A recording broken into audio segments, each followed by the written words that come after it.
दोस्तों ये फ़ोन आया है अपने पास और इसके अंदर कैमरे के फ्रंट कैमरे में डस्ट चली गई है।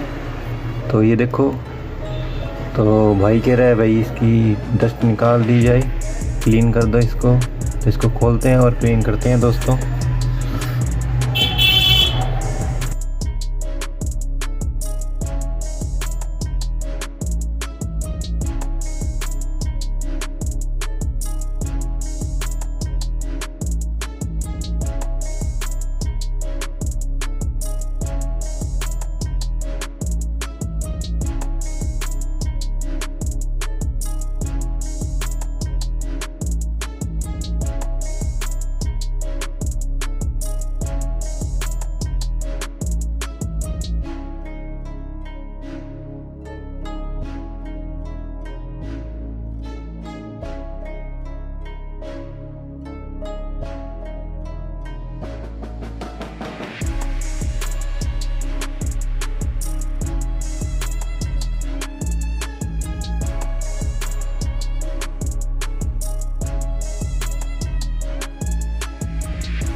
सकता हूँ इसका कैमरा साफ़ हो चुका है, ये फ़ोटो दिख रही है।